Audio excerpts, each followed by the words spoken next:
Hey everyone, so in case you missed yesterday's video, what's going to be happening today and the next couple days is the next AutoFlux Games. It's Season 3, although it's a bit of a mini season. It's not the same format as last time. So this is the car that we made before. It's the Trig Trifect 3 with the stats of a 1.9 liter turbo engine, inline 4, front wheel drive, 220 horsepower. I made the mistake of making it 215 before.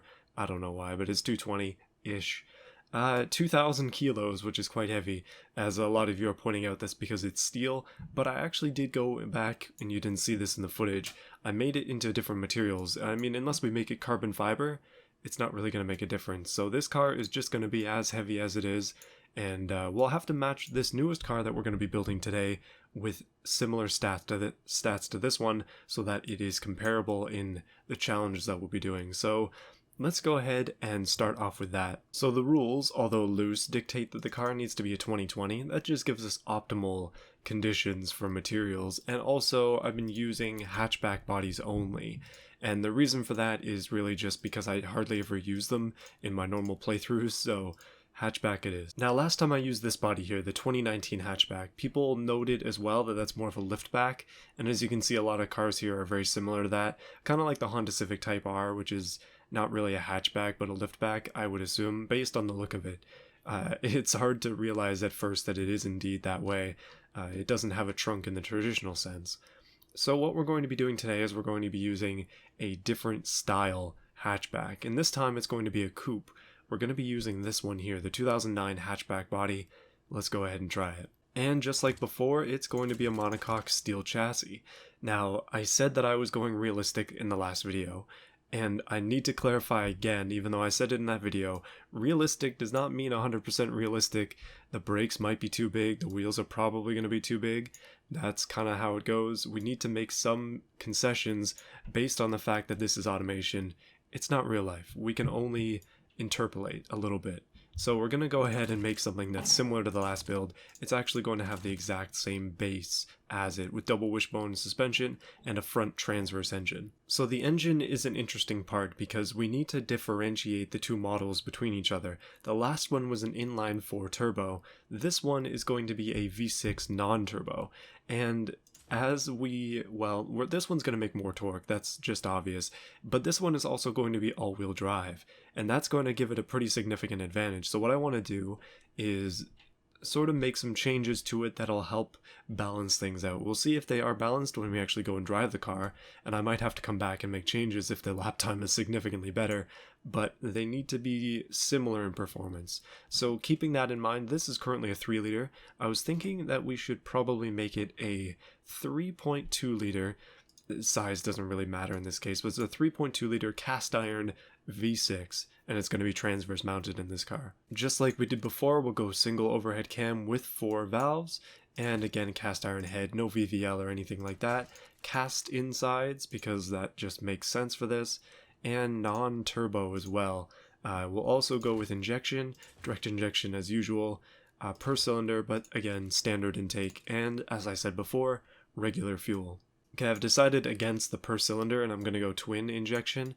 1, it looks cooler, and 2, it's a little bit more realistic. This is a little bit nuts for a production car. We'll just go twin. If you want to get hyper realistic though, most of them are going to be single, but yeah, I don't know. Okay, so here's where the issue comes with these cars. If you know this game well, and you know it based on cost well, you'll know that race tubular headers are extremely expensive, and that's one of the reasons that these naturally aspirated engines can be similar expense to those with turbo systems, even though turbo systems are also quite expensive. So obviously we can't go for that. It's just not going to work for this. However, I do want to go dual exhaust. We'll just go for the short cast headers. We may change those to tubular, but it's more likely to stay short cast. And just like before, I'm going to go 3-way and then reverse flow times 2. Immediately, this engine is doing a lot better than its predecessor. 184 horsepower and no real issues to speak of. Our exhaust can also be bigger, which means 180, well, we got it up to 190 something there. That's pretty good for a start. Alright, immediately what we can do is raise up the RPM limit. This thing can take a lot more RPM apparently. I mean, it's down to 6,000 RPM, so it can do better than that. This is a pretty flat curve up on the top. It's actually maintaining power pretty well, which is good. But what we need to do is use all of our octane, currently only using 85.8%. So what we can do to get that is either raise compression or lower the fuel system. Either that, or we can change some other things, such as the ignition timing. People have noted in the past that I don't really mess with the ignition timing much, which is a mistake on my part. I really should. But again, these cars need to be somewhere between 250 and 200 horsepower. This car, though, just raising it up to 230 like this is actually decent. Like, it's already 10 horsepower up on the competition, and as you can see, it can very easily do a lot better than that. But as I said before, I don't want these components to be under any stress, considering they're supposed to be realistic and that this affects the reliability significantly. So what we want to do instead is we don't want to have our peak power right at the top. We want to lower that down just a little bit by lowering down the cam profile, and that'll back it up just a touch. Also, we can lower the ignition timing, and that's going to help with that too. Well, I like this curve. I like the way that this engine has gone. It's a lot more simple to do than the last one. That is 230 horsepower at 6,700 RPM, so it does make 20 more horsepower than the other build. But again, I think it's going to weigh more. At least, I think so. We'll see how it goes when we actually make it, though. Just checking this to make sure everything is okay. Headers are restrictive. That's to be expected, but not much we can do about that for now. We'll just go ahead and move on to the rest of the build. So this hatchback comes in several forms. You can either get a coupe version like this or a sedan. Really, it's the same body shape, just different door lines. So we'll go ahead and use the coupe because I barely ever use those, and I guess we can just design it based on that. Now, paint-wise, so the paint in the last build didn't turn out that great in Beam. I mean, that's kind of how it usually goes, though. Unfortunately, this car doesn't have the same options to paint around the wheel wells and such. Oh yeah, we totally could have modified it as well. Didn't really think about that. I guess I might as well shorten it up a little bit. This car is probably going to end up being a little bit smaller than the previous build. Oh, Cyan XB, anybody? No, I'm going to channel my inner Ford Focus here and move that up. And we'll move the doors back just a little bit to be a bit more coupe-like. There we go. I think that's a good transformation. Alright, paint is done, and now we go on to the painstaking part of actually designing the car. Now, last time I spent an hour just designing the car. I know that's not long for some people, but for me, like, usually I have a build entirely done in an hour because making videos on these things is quite time consuming, and I usually don't have enough time other than to do that. I don't have enough time to put more detail in than what I do. But this time I can spend a lot of time on it, so let's go ahead and do it. Let's go ahead and start off by doing the same thing that we did before. I'm going to need to put some mirrors on here before I forget them, because I have in the past. Don't ask. Now, I was about to say that I wanted to do some unique styling choices on this car, and immediately I'm confronted by probably the worst thing I've ever seen in my life. So I've already spent way longer than I should have just on the mirrors, and then I'm about to do the door handles, but these mirrors actually have indicators in the mirror, which is cool, and I'm interested to see if they work. I made them orange, so they might, but yeah, we'll see if the game actually allows for that. Now, this car is a coupe, so we're only going to have door handles here. We could make it into a Veloster and put like one door here for whatever reason, but yeah, we'll just try to keep it simple. Yikes, we need some better flush fit door handles in this game. Unfortunately, it's really only the Tesla ones, and the ones I was using for the back as well, which is a mod. I'm just going to go ahead with something else. Alright, it's already been 5 minutes just on those two. Let's go ahead and do the front end. Usually this is the trickiest part, although the back end is pretty interesting as well. They're pretty hard to get right most of the time. I do have quite a few light options. Thankfully, mods are very plentiful for lights. So let's go ahead and try to combine some stuff together and make a very interesting looking car here. Now, this is a front end I've worked with before, but that doesn't mean I've been able to make it look good. I remember, I think the Whale car from a stream a long time ago shares this same style. It's probably from the same family or something. So you remember the droopy look that the last car had? Well, looks like we're about to repeat that, only much, much worse. This is going to be a very interesting looking car. And as always, we need to go through and adjust the colors. This one has a lot of options though. It's going to be a while. So the reason I'm using these lights is specifically to cut off this corner here of the hood because it just doesn't work with anything. I don't know why, but it just does not want to go with most of the light fixtures and things. It's such an odd bend, I don't know. Anyway, let's try to make something interesting here as well. Now this one is not turboed, so it doesn't need an intercooler, it doesn't need a separate grill for that, but that doesn't mean we can't just add something in there anyways. Got a lot of choices. Yeah, I can already tell things are going to get wild here. This is going to be an odd looking build, but I'm going to go with it anyways. I'm just going to stick to what I've got. I kind of like the way it's going, and we're definitely making something unique, which is good. As long as it's unique, I don't know, it can still be ugly if it's unique, let's be real. Well, the game crashed when I was trying to put this fixture on here, but this is what I've got so far on the front end. I know what you're thinking. Bear with me for a bit, I'm still working on it. Yeah, just to give you a bit of an update as to what's going on here, whether you like it or not, because my goodness, things are getting weird here. I feel like I've accidentally created the Saturn Vue Sport Edition, and I'm not liking it, but it's gonna have to stay. I think we can maybe carry this same design language over to the back, but yeah, I'll fix some of this by adding some decals as well. Well, not decals, but badges. Oh, this is going to be a polar opposite of the other car in pretty much every way now, isn't it? So you may not have noticed this last time, but those rims that I chose on the last car, they're actually just hubcaps on steel wheels. I didn't notice that until I was editing the footage. Yeah, it took me a while. So I've taken that similar idea that I did last time and put it on the back. This time though, I'm not going to be picking the same lights as before. I need to do something else, and that something else is, as always, a bit tricky. We've got to figure out what the heck I want to do. Now, oftentimes I do use front lights on the back just because I like the front lights more, but it's also because I don't have as many backlight options. There are quite a few, it's just I don't know, I don't really like most of them. Just gotta kind of come up with something on my own here. So I didn't really like any of the taillights at all, so I just went ahead and made my own. Basically, it's a grille plus 2 identical lights on the back, and it looks okay. It's a little big, maybe. Just don't look at the front. Just stay back here with me. Yeah, I don't really know what kind of design language this is. It's sort of similar to the car that I made a couple cars ago, the green monstrosity that I created. Mostly just because this one is such a mismatch of ideas, especially the front end. I might redo this front light setup in a bit, just because it doesn't really match with the rest of it, and I might just try to incorporate this design language instead, although for some reason now it's not mirrored. Don't know why that is. Well, automation braking on me, but either way, it's working out fine. Let's put some exhaust on this car. So I did make it dual exhaust, and I'm gonna stick to that. Actually, let's make it quad exhaust. Alright, there we go. That is a lot better than what I had before. It's definitely, well, it's awkward no matter what I do at this point, but that is the design of this one. Very unique car, to say the least. Not gonna say that it's anywhere near the level of the last one. I was a lot more happy with the last one than I am with this one. And this one is also missing a couple things like wipers and that. But I probably, again, should add a fuel cap before I forget. Let's just paste one on there somewhere. There we go. So we have most of the main things down. Everything else we should be fine with. I did, in fact, add a tiny rear spoiler here. And I'm thinking that this counts as a lip, but yeah, we'll see. On to the drivetrain. So this car is pretty much the same as the last one in terms of drivetrain.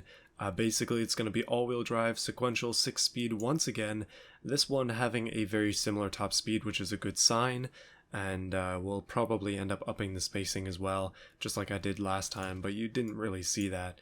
Geared LSD once again, power distribution, and we'll just leave for now, we'll adjust that as we need to. Radial, again, semi-slicks, we need the semi-slicks. We'll stick to the 205s and we'll come back and change that as necessary. And I think the last car had 18s or 19s? It had pretty big wheels, so we'll leave those on there as well, just add a bit of offset to fix them. Alright, in terms of brakes, we'll just do 2 piston and 1 piston on the back. We'll come back and fix that later as well. And we'll make it semi-clad, same sort of deal as we did before. Very similar brake airflow again as well. We don't want the brakes to become the deciding factor in this. Interior, 5 seats makes sense. Premium interior and premium infotainment is good enough for me. And yeah, I'll just go for that. Same thing as last time on this stuff. And suspension. Now, suspension is always tricky. I don't even know what I'm going to do on this car. Let's make it a little bit different. Let's go active sport. We'll just go twin tube. And we'll go for a race preset. Ooh. So it's actually good in terms of the game itself, which is nice. Plus, it's pretty close to oversteer, interestingly enough, within the graph. So we're getting somewhere that's a lot better than we were before, which was down here in understeer category. Yikes, that thing is low as well. Now the sportiness of this one is much higher than the drivability. Last time it was the other way around, so it'll be interesting to see what kind of difference that makes. Now this car is all-wheel drive. This car is also a V6 instead of a 4-cylinder, and power-wise it is just a little bit more. Let's see how much it weighs though. Ooh, quite a bit less. Okay, that's not good. We're gonna have to increase the weight of this car somehow. It's currently 200 kilos lighter, which is pretty significant. Alright, and I've also come up with a name for it. I'm calling it the Panther Circle without an E, S. So the S is for sport. Yeah, that kind of makes sense. Kinda. Now we have to figure out what we're going to do to this. I haven't gone back and done the brakes or anything like that, so I guess it's going to jump up in weight a bit. We'll also have to tune this as well. And the wheels can probably be a little bit bigger as well. But it currently doesn't weigh quite as much as I'd like it to. Well, obviously the brakes are too small. Let's make them a lot bigger. Like quite a bit bigger. And that'll hopefully help this thing to stop. It doesn't need as big brakes as we had on the previous build, which is a good thing because those things are massive. Either way though, that should be good.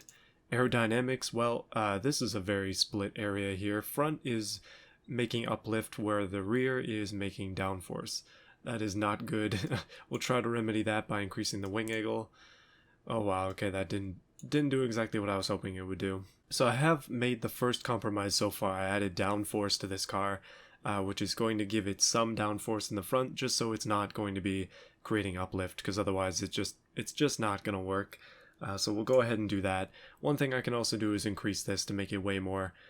We may do that if need be. Now, let's just go back and check one more time to make sure everything is looking okay. Ooh, it's up there just a little bit. And then in terms of gearing as well, our top speed has dropped a little bit, so we'll lower that down. And I think the spacing is going to be good. We have very little issues with wheel spin, so we should be fine overall. Alright, so my method to increase weight is going to be to decrease the quality of the interior, which is going to make it weigh more, and for that reason we'll also have to increase our brake size because it's weighing so much more. We're going to need to be able to stop more. Okay, that's maybe a little bit too much. There we go. That's pretty much exactly where I'd like it to be. I just had the quality slider down a little bit too far. I just want it to be, yeah, that should be perfect. -4 quality, but a very nice interior, theoretically handmade luxury. But the quality, not so much. So there you have it. This is the first iteration of this car. We may end up changing it a little bit, and we may end up changing the other one as well after I compare the two in this next little session we're going to be doing. I'm going to drive this car a bit in Beam, and then I'll take you on a tour of it, and we'll see how it drives. We'll also do the same thing that we did before. We'll be doing a lap time as well on the automation test track, and I think it's going to be pretty interesting. This is a pretty awkward looking car, but it's one that I think will compete well in this competition, so yeah, let's see.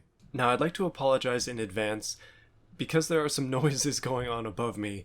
Apparently there are some kids jumping on the floors and stuff, so you may hear a few bangs and cracks. That's not me breaking and dying. That is in fact just a bunch of kids on the floor that's above me. Unfortunately I can't do anything about that. And also I'm using the wheel once again, so there is probably going to be a bit of wheel noise. I've got the mic in a different place. It's actually a bit higher above me this time, so I'm hoping that things will work out in that way. But as it stands, so far the audio quality with the wheel is reduced. I'm working on it, but yeah, for now, disclaimer. Okay, so looking at the build that we have here, this is the Panther Circle S right here. You may notice as well that the antenna is slightly off center. My bad.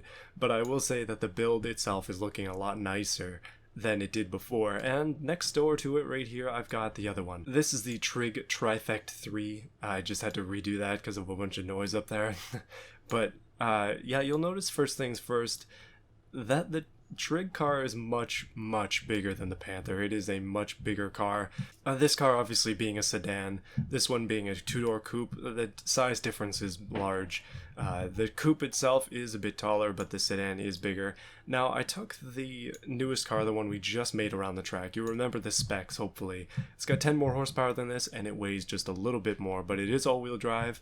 Very similar setup other than that, and the size as well. But I just took it around the track a few times, just the same thing I did last time. Warmed up with it a little bit, just to get used to how it drives. And I've got to say that they are remarkably close.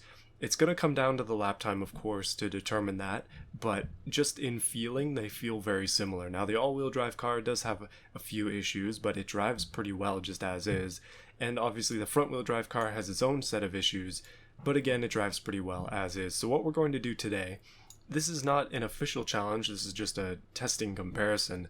That official challenges will start tomorrow, but what I'm going to be doing is we'll first take this car around this track, just a soft drive as is, and then we'll take this one around the track so you can see what I'm talking about, and then we'll drive this brand new Panther car on the track for a time limit, the same thing we did before, 3 laps, and we'll see if we can get a better time than this car here. So this V6 doesn't really make much noise, same thing as the last car, just because they both have mufflers, and mufflers to spare, we'll say. Usually I don't put any on, and that's why the cars are so loud, but let's take off and I'll show you what this car is about. First things first, getting up into second, not a big deal. This car's handling is pretty good. I will say though, the one weak spot it does have is that its brakes are not quite as strong as the blue car. Just taking off here though, I think you can see that you can be a lot more aggressive with this car. It's all-wheel drive, does get it up to speed quite fast. Yeah, it's heavy, it doesn't have much power, all things considered, but it is still a decent handling car. It still drives reasonably well, considering those things.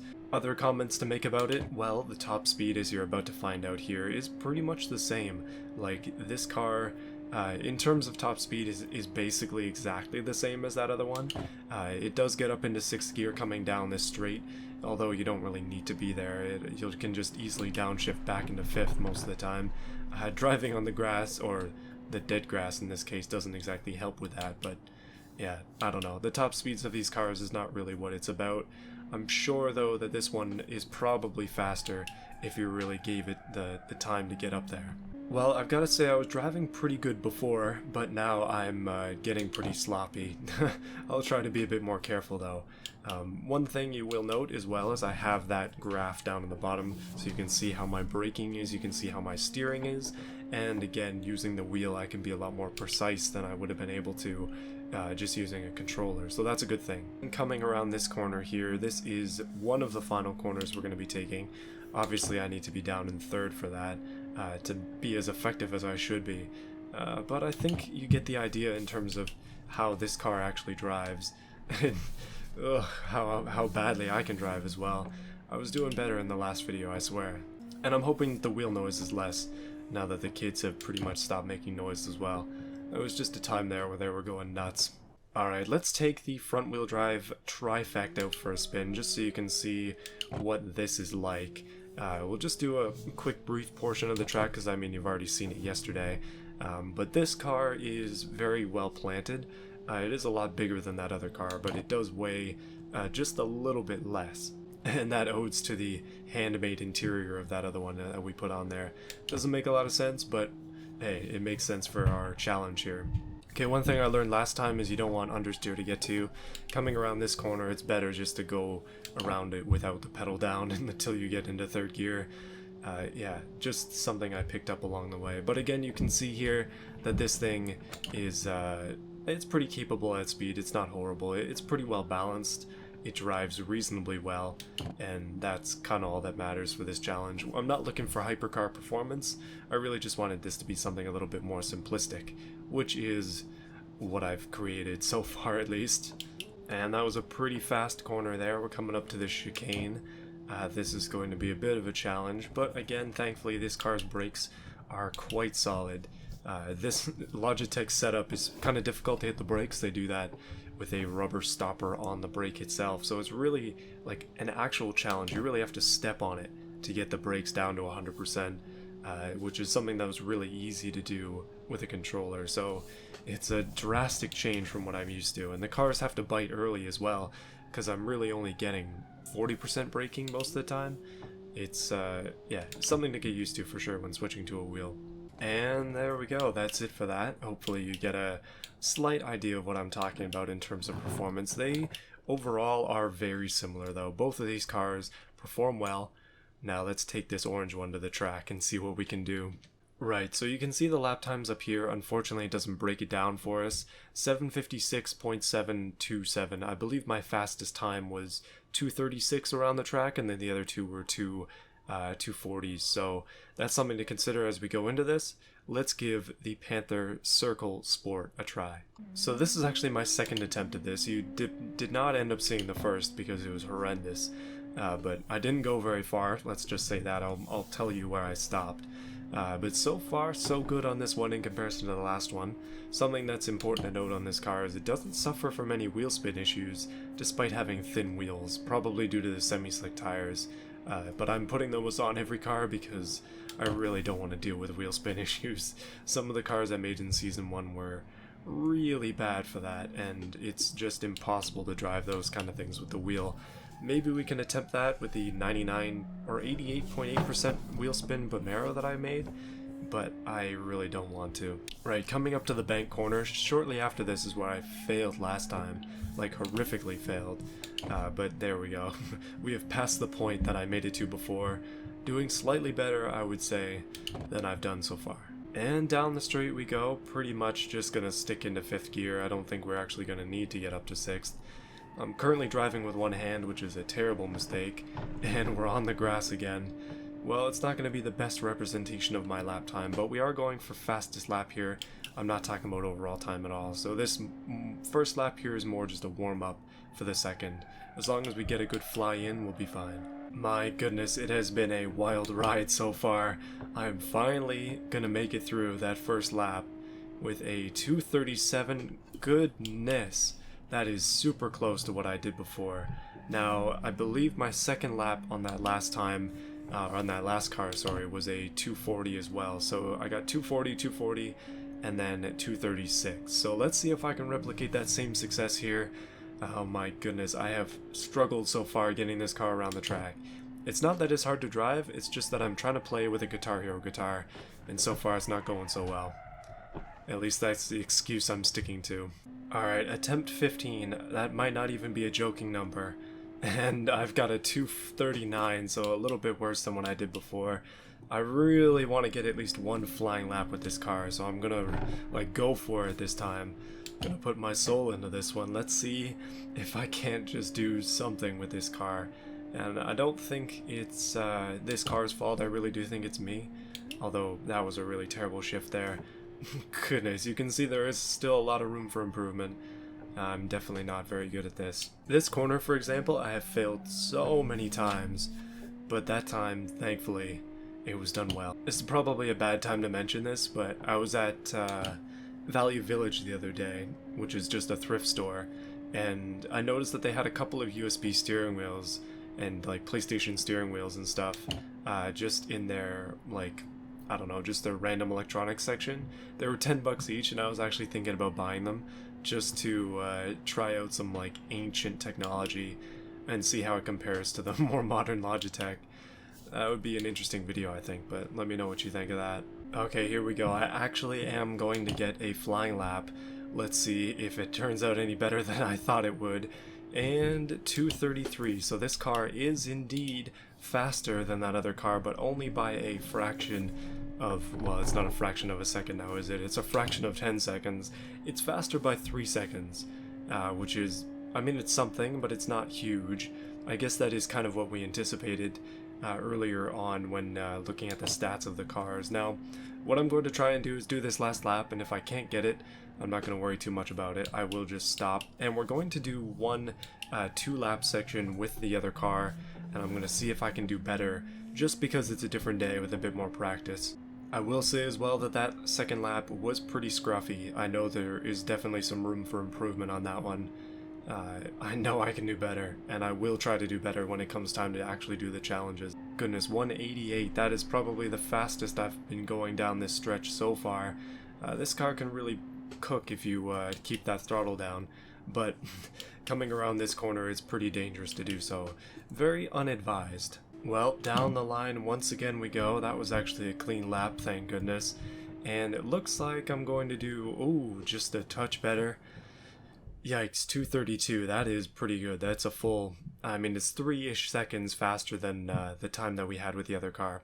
Now I'm going to try that again. I'm going to change the configuration.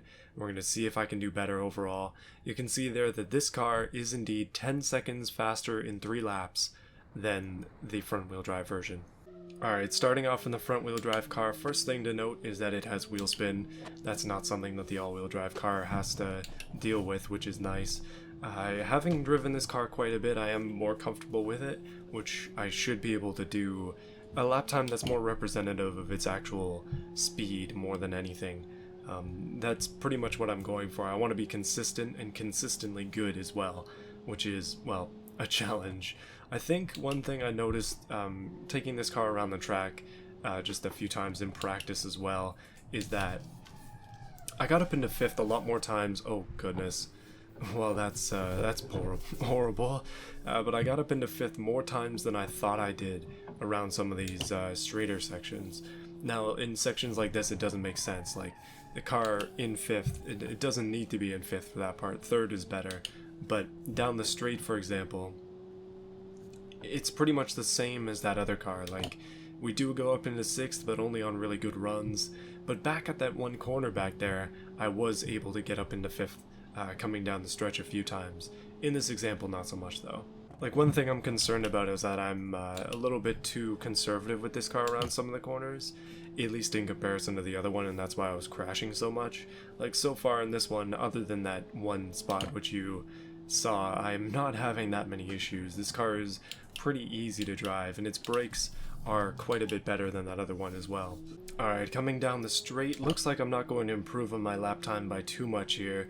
Maybe my lap time from before were pretty good, because 220 or 239 is basically the same. Let's see though if I can do better on this second lap. I've only got 2 laps to play with this time. This is going to be the flying lap though, so I do have an opportunity to make up some time here. 232 was the best time we saw out of that other car, and I'm hoping that we can do better here as well. I'd love to get like a 234 or something, but you can see I'm up into 5th. That's what I was talking about before. And there we go, that's how you're supposed to do that corner. Not the way I did it before. Oh, I'm taking an aggressive line around that. Can definitely take a lot of these corners a lot better than I do. I know that for certain. Now, I guess I should mention that these cars do have differences, and these differences are important and they'll be key to the events as well. Basically, like this one is turbo and it's front wheel drive, so its power delivery is through the front wheels, whereas the other one is non-turbo and it is all-wheel drive, so it's got different power delivery. And I think that that's going to make a pretty significant difference in some of these little challenges I've come up with. Like I talked about it before, but this track is quite a fast track, and that's okay, but we're going to be trying some technical things too. We'll see how the handling goes, and that acceleration is going to make a huge difference. Alright, this lap has actually been quite good. Not much scruff to it. I don't want to say that too early though, because I still have to get around a few more corners here. Just a few left and I'll be good to go. Yeah, I was right to doubt myself there. I did make a couple bad maneuvers around the previous corner. Hopefully that doesn't affect the lap time too much. I'm hoping that just coming around this final corner here, I can make a good name for myself, maybe come back a little bit. Ooh, this is looking like a really solid lap. Are these cars comparable? We shall find out now. 232. Oh no. Looks like there's going to be no nerfing today. Well, looks like that's it for this. Interestingly enough, both of these cars are pretty well matched, and I'm interested to see how things turn out in terms of the challenges. Let me know which one you like more. Do you like competition car number 1 or competition car number 2? And if you want to remember the names, it's the Trifect and the Circle S. Thank you for watching this video, especially if you stuck around through all the War of the Worlds going on upstairs above me. Yeah, it's kind of annoying, but that's what we get. I'm currently on vacation this week, so that's why I'm at home, and I unfortunately have to listen to this kind of stuff. Usually I record in the evenings and I don't hear it because they're not there. So yeah, that's just how it goes sometimes. That's kind of just what I have to work with. As always, I've got those I need to thank for this support in this past, I guess it's been a day, but I'm going to say your names anyway. We've got Canadian Steel, Slow Fried Chicken 69, Overlord, Dr. Ivo, That Riced Out Explorer, Justin, and QT Bear. Thank you so much for your support. I appreciate all of you, and I'll see you guys again, and everybody else who's not supporting, but still supporting in other ways, in the next 3 challenge videos. It's going to be fun.